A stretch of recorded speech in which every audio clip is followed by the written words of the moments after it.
Olá, eu sou o professor Jairo Postal. Hoje nós vamos estudar as diferenças entre denotação e conotação.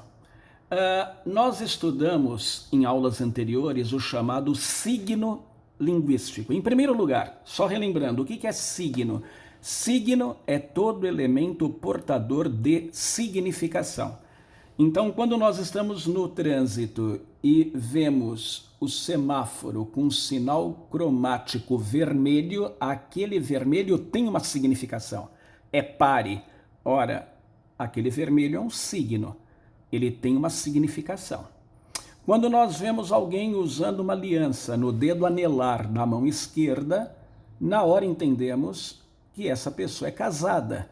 Ora, aquela aliança é um signo, ela é portadora de uma significação. O mesmo ocorre com as palavras. As palavras, na verdade, são signos linguísticos, signos da língua. E nós vimos também que todo signo é constituído de duas partes distintas, embora uma não exista separada da outra. Nós temos uma parte concreta, material e um lado conceitual, imaterial. Vamos dar um exemplo.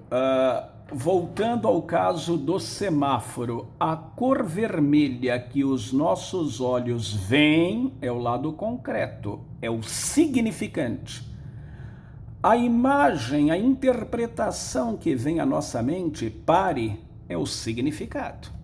E com as palavras, como é que isso ocorre? Ora, toda língua é formada por palavras. Essas palavras são constituídas de sons, ou às vezes por letras na língua escrita. Então, quando eu digo árvore, eu emito um som, árvore, árvore. Este som é o significante. Quando eu escrevo a palavra árvore, eu uso 6 letras, A-R-V-O-R-E.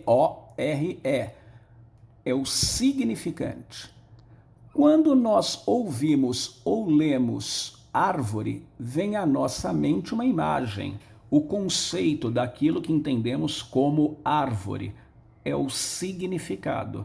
Temos então o chamado signo linguístico. Agora, o mais interessante, o homem, ele não se limita apenas a dar nome às coisas, aos sentimentos, às pessoas. Muitas vezes nós ampliamos o significado das palavras por meio de associações de ideias. Vamos ver um exemplo? Está aqui, olha. No primeiro quadrinho, o rapaz está dizendo: comprei uma geladeira nova. Ora, quando nós ouvimos esse enunciado, comprei uma geladeira nova, nos vem à mente a imagem daquele eletrodoméstico que conhecemos como geladeira, aquele eletrodoméstico usado para gelar e congelar alimentos e bebidas. Lá no primeiro caso, nós temos o chamado sentido denotativo da palavra. O que é o sentido denotativo? É aquele que, em primeiro lugar, aparece no dicionário.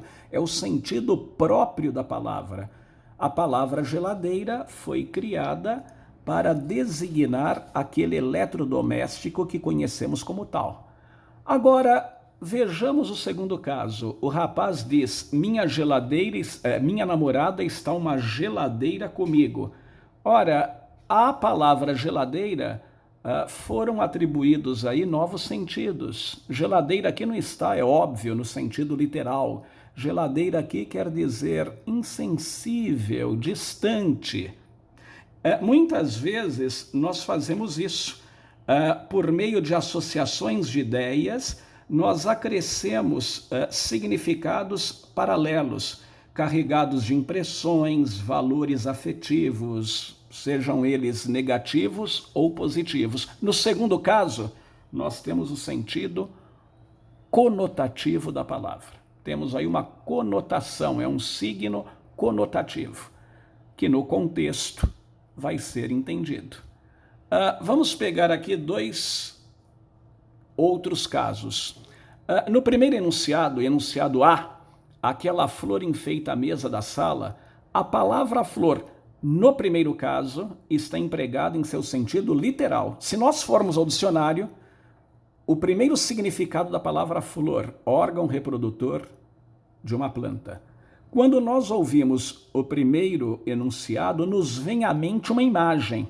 Nós imaginamos uma sala com uma mesa e sobre a mesa uma flor qualquer, seja uma rosa, uma margarida, um lírio, não importa. Flor no primeiro enunciado e quer dizer flor mesmo.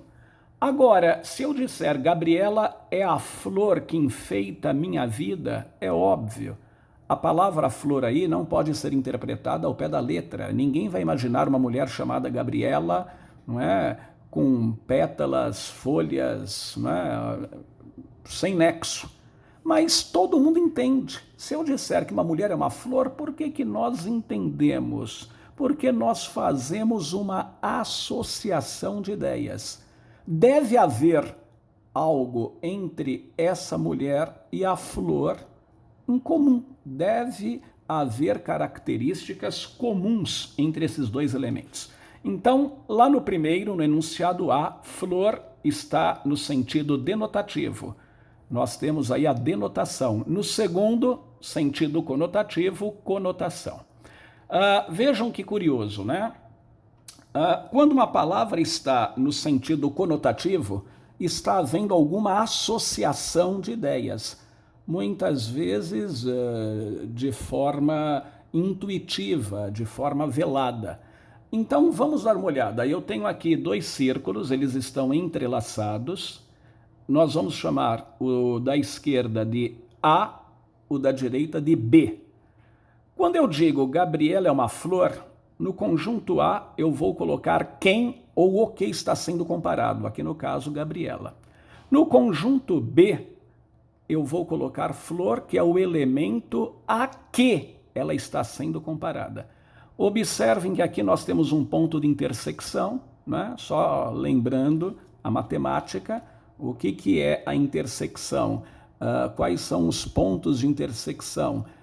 É aquele elemento ou elementos comuns a um ou mais conjuntos, tá?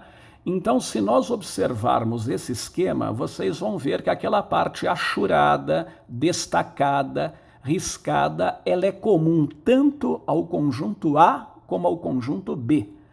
Interpretando essa imagem, entre Gabriela e Flor há um ponto comum. E aí eu pergunto a vocês, quais são as características de uma flor? A flor de uma planta, seja uma rosa, um lírio, uma margarida, a flor possui algumas características. Quais são elas? Beleza? Talvez, né, a primeira que vem à mente, uma flor, em via de regra, é bela. Delicadeza, uma flor é delicada. Se nós a tirarmos do caule, ela murcha. Perfume, as flores exalam perfume. Então, quando eu digo que uma mulher é uma flor, eu estou fazendo essa associação de ideias. É uma mulher bela, meiga, delicada, né? Sensível, perfumada, há um ponto comum, tá lá. Então, entre Gabriela e Flor, nós temos a beleza, a delicadeza e perfume.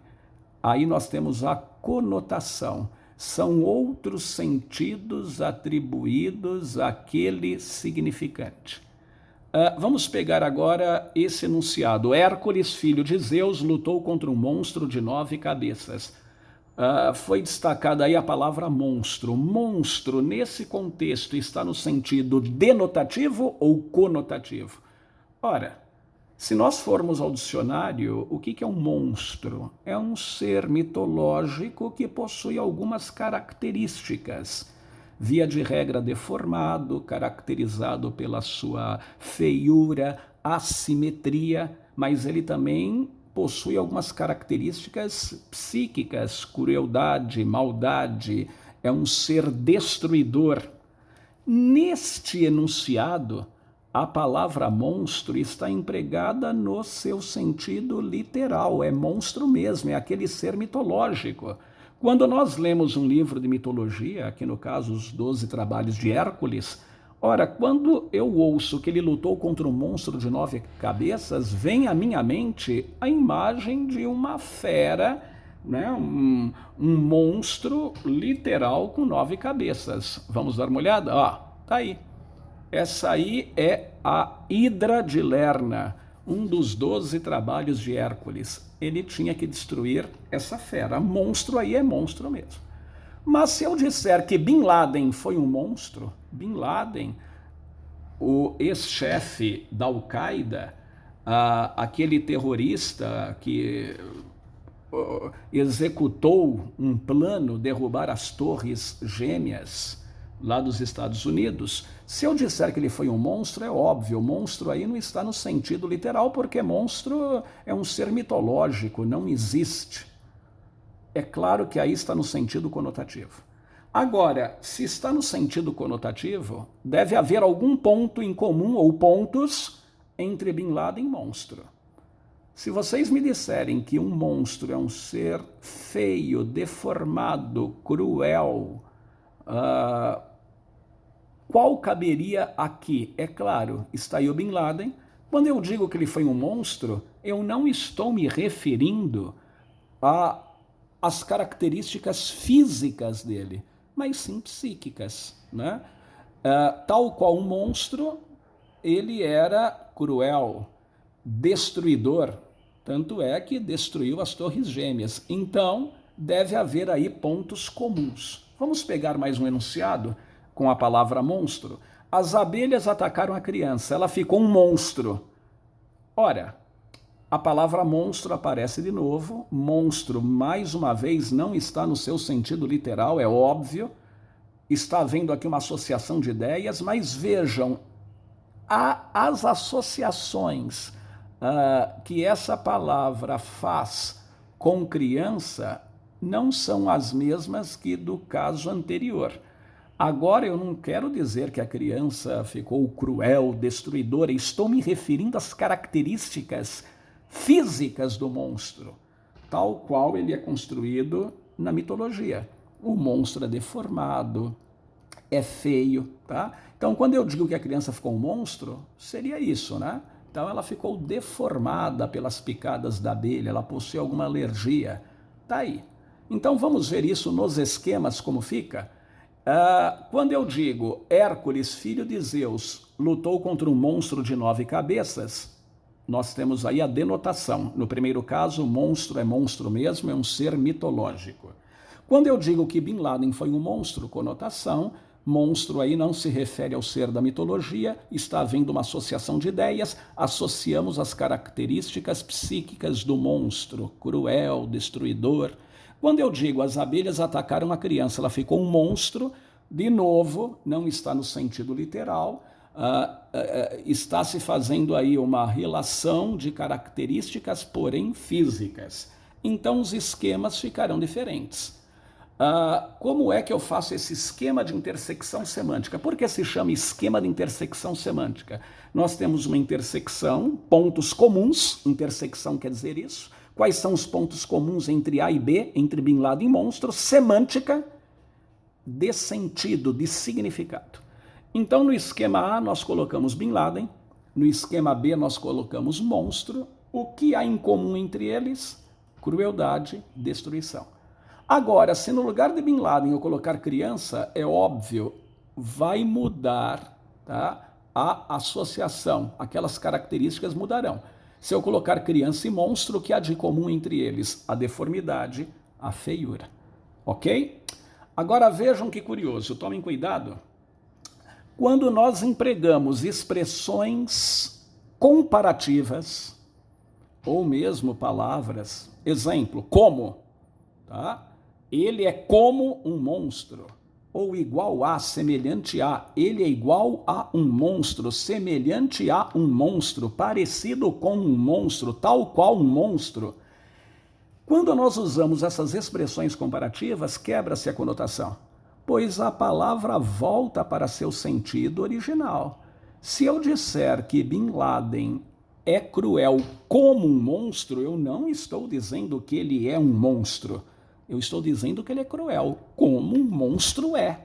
Eu estou apenas comparando Bin Laden àquele monstro da mitologia, quebrou-se aí a conotação. A palavra volta, retorna para o sentido denotativo. Está aí. Se eu disser Gabriela é bonita como uma flor, eu não estou dizendo que ela é uma flor. Eu estou dizendo que ela é bonita como uma flor. Quer dizer, como uma flor é. Isso aí é uma simples comparação. Flor aí está no sentido real mesmo. Flor é flor. Estou comparando a Gabriela a uma flor mesmo. A criança, após ser picada pelas abelhas, ficou parecida com um monstro. Eu não estou dizendo que ela ficou um monstro, estou dizendo que ficou parecida. Monstro aí é monstro. Bin Laden foi tal qual um monstro. Eu não disse que ele foi um monstro, foi tal qual. Estou apenas executando uma comparação. Então nós temos aí o sentido denotativo da palavra, ok? Agora, para encerrar, uma curiosidade: nomes próprios podem trazer uma carga conotativa? Sem dúvida, né? Quando eu digo, por exemplo, Carlos é um Judas, ora, a palavra Judas aí não está no sentido real. Carlos é Carlos, ele não pode ser Judas. Judas já morreu há 2000 anos. É que Judas carrega ideias negativas pela maneira como ele é construído no texto bíblico. Judas traiu Jesus, então acabou se tornando o símbolo da traição. Quando eu digo Carlos é Judas, Carlos é um Judas, Judas aí está no sentido conotativo. Não estou me referindo a um nome próprio, alguém que se chama Judas. Quando eu digo, por exemplo, aquele professor é um Rui Barbosa. Rui Barbosa foi um jurista brasileiro, um intelectual, tido pelo seu alto nível de inteligência. Então, dizer que alguém é um Rui Barbosa é dizer que ele é extremamente inteligente. Estou pegando aqui uma característica positiva de Rui Barbosa. Vamos pegar uma frase da ex-presidente Dilma Rousseff. Quando ela estava próxima ao processo de impeachment, ela disse: eu não sou Getúlio, não sou Jango, não sou Collor. É óbvio, não é? Se eu tomar isso ao pé da letra, ela disse uma obviedade. Ela é Dilma, ela não é Getúlio, não é Jango nem Collor.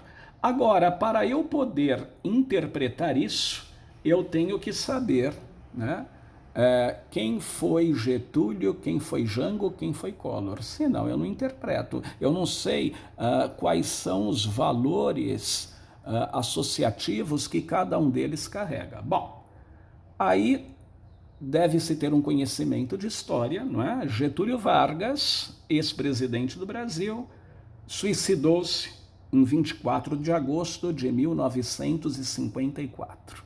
Não cumpriu seu mandato porque se suicidou. O segundo, Jango era o apelido de João Goulart, ex-presidente também.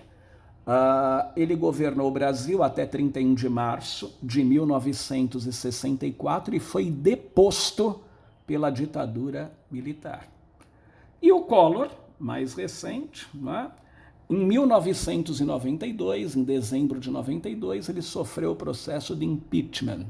Então nós temos aí três figuras, né? Getúlio representando o suicídio, Jango representando a deposição e Collor o impeachment. Quando ela diz eu não sou Getúlio, não sou Jango, não sou Collor, ela está fazendo uma associação de ideias, ela está dando aos signos Getúlio, Jango e Collor outros significados de valor afetivo.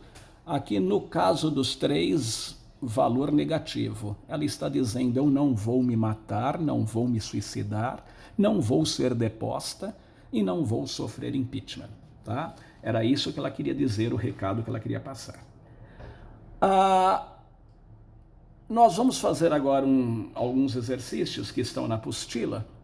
Diga se as palavras destacadas nas orações abaixo estão no sentido denotativo ou conotativo. Primeiro, nós vamos ler o enunciado, verificar qual é a palavra destacada e dizer se ela, naquele contexto, está no sentido denotativo ou conotativo. Se for conotativo, faremos o esquema de intersecção semântica, que é a interpretação dessa conotação, dessa associação de ideias. Vamos lá? Depois que a esposa faleceu, o velho professor tornou-se uma ilha. Destacou-se a palavra ilha, é óbvio. Nenhum ser humano é literalmente uma ilha. A palavra está no sentido conotativo, certo? Se ilha estivesse no sentido real, então seria denotativo. Se ela está no sentido figurado, metafórico, é conotativo, vai haver associação de ideias. O que nós vamos colocar no conjunto A, no círculo A? Quem está sendo comparado? O professor. Conjunto B, a que ele está sendo comparado? A uma ilha. O que há de comum entre os dois? O que a ilha tem que o professor também deve ter? A ilha fica isolada do continente, ou ela fica no meio do mar ou no meio do rio. Tá? O professor também deve ter se isolado depois que a esposa faleceu. Então nós temos aí uma ideia de isolamento, né? Solidão, tá? É a ideia que passa. A palavra ilha. Veja, a palavra ilha, que é definida como uma porção de terra cercada de águas, adquire aqui nesse contexto, é a significação contextual, adquire nesse contexto um outro sentido. Ficou claro isso? Vamos pegar mais um? Os alunos daquela sala são verdadeiras lesmas. É óbvio, nenhum aluno é literalmente uma lesma. Está havendo aqui associação de ideias. Então, no conjunto A, o que nós vamos colocar? Quem está sendo comparado? Os alunos. A que eles estão sendo comparados? A lesmas. A lesma deve ter alguma característica que os alunos também têm. A lesma, né, é vagarosa, é lenta. Então, dizer que alguém é lesma é chamar de vagaroso e lento. Então, nós temos aí em comum a lerdeza, a vagarosidade. Vejam, a palavra lesma adquiriu, dentro do contexto, um outro sentido, né? Nós temos aí um significado contextual, um significado conotativo, não é aquele significado que é próprio dessa palavra. Quando eu digo aquele índio jamais se adaptaria a esse tipo de vida, pois é um selvagem, foi destacada a palavra selvagem. Um índio pode ser selvagem? Sim, é lógico, né? Selvagem é aquele que nasce, que vive na selva. O selvagem aqui não está com nenhum valor depreciativo. É aquele que vive na selva. A onça é um animal selvagem. Então, índio aqui, selvagem, está no sentido real. É aquele que vive na selva. Então, aqui nós temos o sentido denotativo. Se é denotativo, o que nós vamos colocar no A e no B? Nada. Não há associação de ideias.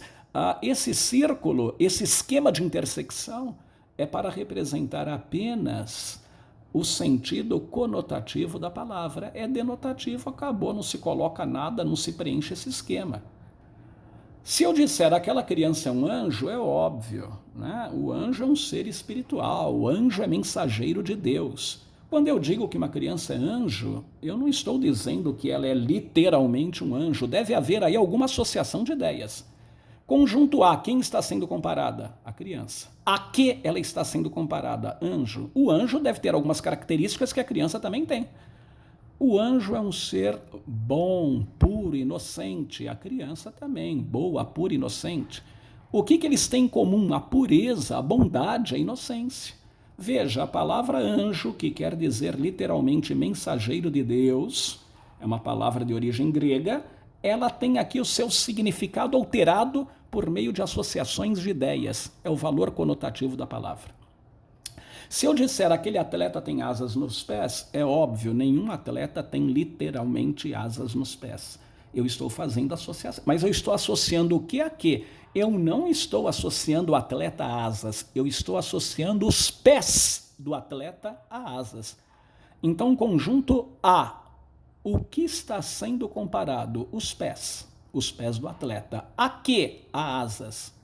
O que eles têm em comum? Que características a asa tem que os pés do atleta têm? As asas em si, elas proporcionam características às aves, não é? Agilidade, rapidez. Então eu quero dizer que os pés dele eram bem treinados, eram pés ágeis, rápidos, rapidez, velocidade, ok? O funcionário da recepção é uma tartaruga, é óbvio. Tartaruga aqui também não está no seu sentido literal. Se eu for ao dicionário, a tartaruga é um réptil, não é? Da espécie dos quelônios. É óbvio que não é tartaruga. Ninguém vai imaginar uma tartaruga sentada em uma recepção. Estou fazendo aqui uma associação de ideias. Então, quem está sendo comparado? O funcionário. A quê? A tartaruga. A tartaruga tem alguma característica que o funcionário também tem. Ambos são lerdos, lentos, lerdeza, vagarosidade, lentidão, ok? O pavão é um arco-íris de plumas. É óbvio, nenhum pavão é literalmente um arco-íris. O que está sendo comparado aqui não é bem o pavão, são as plumas, as penas do pavão. Então, conjunto A, as plumas do pavão estão sendo comparadas a quê? A um arco-íris. O que o arco-íris tem que as penas do pavão têm? A multiplicidade de cor, a multicoloração, é um multicolorido. A multicoloração é o novo significado que arco-íris adquire nesse contexto. Entenderam? Sentido conotativo. Se eu disser o muro daquela mansão é feito de pedra, pedra que pode ser interpretado literalmente, sem dúvida. Um muro pode ser feito de pedra, de tijolo, pedra que é pedra mesmo. Não há associação de ideia alguma. Então é denotativo, não se preenche nada. Agora, se eu dissesse que meu irmão tem um coração de pedra, é óbvio, nenhum coração é feito de pedra, é feito de músculo, não de pedra. Aí seria a conotação. A vida daquele homem é um verdadeiro inferno. A questão aqui não é acreditar se o inferno existe ou não. Nós temos um imaginário do que seja o inferno. Seja real ou mitológico, não importa. É uma região de tormento, sofrimento, agrura, né, desgraça, caos. Então, quando eu digo que a vida de alguém é inferno, o que eu estou comparando? A vida. A quê? Ao inferno. O que elas possuem em comum? O que esses dois elementos têm em comum? O caos, a desgraça, a angústia, sofrimento, tormento, ok? Carlos é alto. Opa, eu não disse o Carlos é uma girafa, não disse. Carlos é alto, ponto. Como uma girafa é alta também. Veja, esse como está estabelecendo apenas uma comparação, girafa ali volta para o sentido denotativo. Se eu dissesse Carlos é uma girafa, aí sim. Meu cunhado foi um Judas na minha vida, já falamos acerca da palavra Judas. Quem está sendo comparado? Meu cunhado. A quem? A Judas. Judas, traidor de Cristo. O que eles têm em comum? A traição, a falsidade. Falsidade porque o Judas, além de trair Cristo, quando foram prender Cristo, ele deu um sinal. Aquele a quem eu beijar, esse é Jesus. E ele ainda beija Jesus, né? Jesus diz a ele, Judas, com um beijo traz o Filho do Homem. Esta laranja é um mel. Laranja, mel é mel. É óbvio, nenhuma laranja é mel, nenhuma fruta é mel. O que está sendo comparado? A laranja. A quê? Mel. O mel tem uma característica, né, que não há como negar, extremamente doce. Quando eu digo que uma fruta é um mel, eu quero dizer que ambos têm uma característica. Ambos são doces. A doçura, tá? Eu não posso aqui dizer, olha, por exemplo, enjoativo. Não, eu tenho que... O mel pode ser enjoativo para alguns e saboroso para outros, tá? Eu tenho que pegar uma característica que não há como negar. O mel é doce. Esse versículo bíblico famosíssimo, o Senhor é meu pastor, nada me faltará. É uma conotação. Deus é Deus, pastor é pastor. Agora, quando eu digo que Deus é meu pastor, o Senhor é meu pastor, está havendo aí uma associação de ideias. Conjunto A, quem está sendo comparado? Deus, o Senhor. A que ou a quem? A um pastor. O que um pastor faz? Ele cuida, zela, guia, protege as ovelhas. Deus cuida, zela do homem, Deus conduz o homem, tá? Então nós temos aí a proteção, cuidado, condução, certo? Aquele homem trabalha como uma máquina. Não foi dito que aquele homem é uma máquina. Estamos dizendo que ele trabalha como uma máquina trabalha. Estou apenas comparando o homem a uma máquina. Máquina que é máquina mesmo. Estou comparando o homem a uma máquina qualquer. Então aqui sentido denotativo. Durante o velório da mãe, Francisca ficou uma estátua. Ora, Ninguém se torna literalmente uma estátua a não ser dentro de um contexto. Se nós formos ao contexto bíblico, nós temos lá a mulher de Ló, que virou uma estátua de sal quando houve a destruição de Sodoma e Gomorra, mas ali há um contexto. Quando eu digo que durante o velório da mãe, Francisca ficou uma estátua, é óbvio, ninguém vira uma estátua no velório. Então, conjunto A, quem está sendo comparado? Francisca. A que? A uma estátua. A estátua deve ter alguma característica que a Francisca também teve naquele momento. A estátua é algo parado, estático. A Francisca ficou o tempo todo imóvel, parada. Então nós temos em comum a imobilidade, a estaticidade. Estaticidade, né? Qualidade de estático, imobilidade, imóvel, paralisação, tá? Muito bem. No próximo vídeo, nós vamos estudar o que é texto denotativo e texto conotativo. A denotação e a conotação, elas não se limitam à palavra, elas se estendem, às vezes, a um texto todo. É o nosso próximo vídeo, ok? Obrigado.